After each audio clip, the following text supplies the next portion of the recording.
Our channel tax to win, India का tax expert. I hope कि आपने अभी तक अपनी आईटीआर फाइल कर ली होगी, पर अगर आपने आईटीआर फाइल नहीं की है तो मैं आपको आपका डेली डोज ऑफ रिमाइंडर दे दूं कि आईटीआर फाइलिंग के लिए अब सिर्फ 4 ही दिन बचे हैं, यानी 31 जुलाई 2023 लास्ट डेट है आईटीआर फाइलिंग की। तो पेनल्टीज से बचने के लिए आज ही अपनी आईटीआर फाइल करें। और अगर आप आईटीआर टैक्स टू विन के साथ फाइल करते हैं तो आपको लगते हैं सिर्फ 4 मिनट। अब जब हम आईटीआर फाइल करते हैं तो हम कई बार दो ऑप्शंस पाते हैं कि हमें ओल्ड रिजीम चूज करना है या न्यू रिजीम चूज करना है। पर बात ये है कि ये न्यू रिजीम होता क्या है, इसके बेनिफिट्स क्या है, और हम ओल्ड रिजीम चूज ना करके न्यू रिजीम क्यों चूज करें। तो ये बेसिक क्वेश्चंस है जो हमारे माइंड में आ सकते हैं। तो आज इस वीडियो में मैं आपको इन सारे क्वेश्चंस के आंसर दूंगी। Hello, I am Priyanshi Keswani from tax to win, India का टैक्स एक्सपर्ट। और आज हम बात करने वाले हैं कि न्यू रिजीम क्या होता है और साथ ही में क्या आईटीआर फाइलिंग के टाइम पे हम रिजीम स्विच कर सकते हैं या नहीं। तो बजट 2020 में एक न्यू इनकम टैक्स रिजीम हमारे लिए इंट्रोड्यूस कराया गया, जिसके तहत जो भी इंडिविजुअल है या एचयूएफ है उनके पास एक विंडो आती है लोअर रेट पे इनकम टैक्स पे करने की। और ये इन्फोर्स किया गया फाइनेंशियल ईयर 2020-2021 में, यानी जो असेसमेंट ईयर हमारा हो गया 21-22 में। लेकिन उसके बावजूद भी इसका जो अडॉप्शन था वो बहुत ही कम रहा। इसलिए यूनियन बजट 2023 में हमारी फाइनेंशियल मिनिस्टर निर्मला सीतारमण जी ने इस जो न्यू रिजीम है इसमें बहुत मेजर चेंजेस करे और उनकी अनाउंसमेंट भी करी ताकि इसका अडॉप्शन बढ़ सके। और ये चेंजेस हमें देखने को मिल सकते हैं फाइनेंशियल ईयर 2023-2024 में। तो चलिए अब बात करते हैं उन चेंजेस के बारे में जो हमें टैक्स रेट्स और स्लैब्स में देखने को मिले under the new tax regime for the financial year 2023 and 2024 and 2022 and 2023। Budget 2023 में हमारे यूनियन फाइनेंस मिनिस्टर ने एग्जेम्पशन लिमिट को भी बढ़ाकर अब 3 लाख कर दिया है। यानी अगर किसी इंडिविजुअल की gross annual income 3 lakh rupees है तो वो टैक्सेशन से एग्जेम्प्टेड है। साथ ही में जितने भी स्टैंडर्ड डिडक्शन के बेनिफिट्स हैं उनको भी अब एक्सटेंड करके न्यू टैक्स रिजीम में डाल दिया गया है। यानी न्यू टैक्स रिजीम में भी आपको स्टैंडर्ड डिडक्शन के बेनिफिट्स मिलेंगे। अब इसमें अगर कोई सैलरीड एम्प्लॉय है तो उन्हें 50,000 रुपीज मिलते हैं एज पर their salary as standard deduction under section form 16, जिसके लिए अब उन्हें कोई भी इन्वेस्टमेंट प्रूफ या एक्सपेंस प्रूफ नहीं देना है। साथ में जो थ्रेशोल्ड इनकम होती है जिसपे आप रिबेट क्लेम कर सकते हैं वो भी अब 7 लाख रुपीस कर दी गई है। यानी अगर एक टैक्स पेयर की एनुअल इनकम जो है, ग्रॉस एनुअल इनकम जो है वो 7 लाख रुपीस है तो उस पर उनको कोई टैक्स पे नहीं करना है। इसी तरीके के और भी बहुत सारे बेनिफिट्स हैं हमारे न्यू टैक्स रिजीम में। अगर आपको इन बेनिफिट्स के बारे में जानना है तो इसका लिंक हमने हमारे डिस्क्रिप्शन बॉक्स में मेंशन कर रखा है। हर साल income tax return filing season चालू तो होता है इनकम टैक्स डिक्लेरेशन के साथ, पर एंड होता है इनकम टैक्स रिटर्न फाइलिंग पे। अभी जो इनकम टैक्स डिक्लेरेशन है ये बेसिकली एक एम्प्लॉय की इन्वेस्टमेंट इन्फॉर्मेशन होती है जो कि एम्प्लॉयर के पास होती है।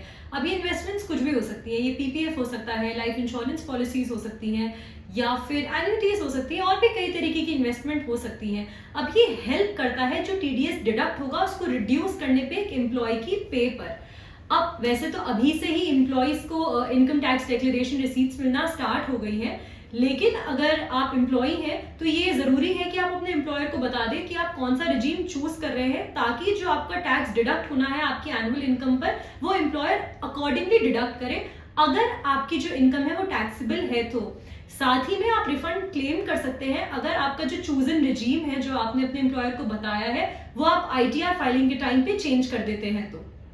अब आपके पास एक क्वेश्चन तो ये होगा कि अगर मैंने डिडक्शन के टाइम पे ओल्ड रिजीम चूज करा है तो क्या फिर आईटीआर फाइलिंग के टाइम पे अगर मुझे न्यू टैक्स रिजीम चूज करना हो तो मैं स्विच कर सकता हूं या कर सकती हूं।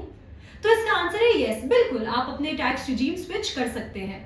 इंडिविजुअल्स जिनकी इनकम बिजनेस या प्रोफेशन से नहीं है वो एवरी ईयर रिजीम स्विच कर सकते हैं, लेकिन ये जो ऑप्शन होता है ये आप तभी एक्सेस कर सकते हैं जब आईटीआर फाइलिंग का टाइम चल रहा हो।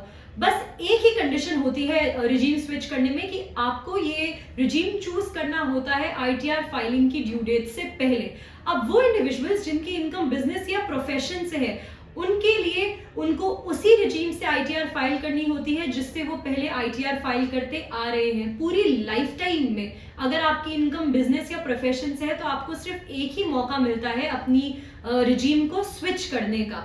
उसके लिए भी आपको एक एप्लीकेशन फॉर्म सबमिट करना होता है जो कि प्रिस्क्राइब होता है फॉर्म 10IE से under section 139(1) of income tax act, जो कि भी आपको पहले सबमिट करना होता है आईटीआर फाइलिंग की ड्यू डेट से। अब ये जो फॉर्म है 10IE बेसिकली डिक्लेरेशन है जो कि सारे टैक्स पेयर्स को करना होता है अगर वो न्यू टैक्स रिजीम चूज कर रहे हैं तो स्पेशली जिनकी बिजनेस या प्रोफेशनल इनकम है, किसी भी इंडिविजुअल या एचयूएफ की जिसकी बिजनेस या प्रोफेशनल इनकम है, उनके लिए तो मैंडेटरी है फॉर्म 10IE फाइल करना, ताकि इससे आप इनकम टैक्स डिपार्टमेंट को अपनी चॉइस बता सके कि अब आप जो इनकम टैक्स पे करेंगे वो न्यू टैक्स रिजीम के हिसाब से पे करेंगे।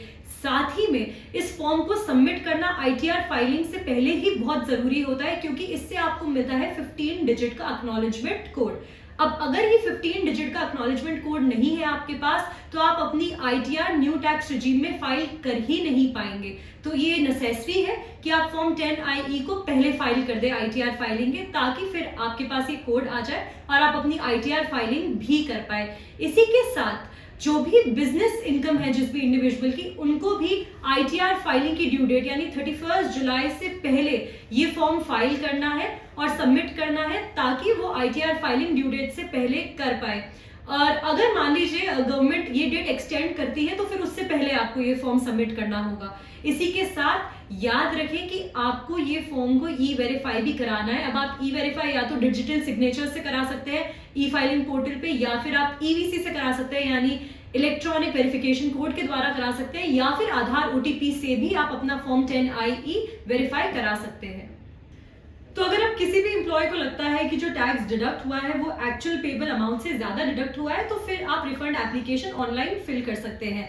तो ये थी आज की वीडियो न्यू टैक्स रिजीम और ओल्ड टैक्स रिजीम पर। इसी के साथ अगर आपको कोई भी डाउट हो तो आप हमारे कमेंट बॉक्स में हमें कमेंट करके बता सकते हैं और हम आपको रिवर्ट करेंगे, पर उससे भी पहले अपनी ITR फाइल कर ले। कहीं पे कोई भी दिक्कत आए तो टैक्स टू विन के एक्सपर्ट्स आपके लिए हमेशा अवेलेबल है। Till then I am Priyanshi Keswani, I am signing off. I will see you in another video. And you do not forget to like, share, comment and subscribe to our channel Tax to Win.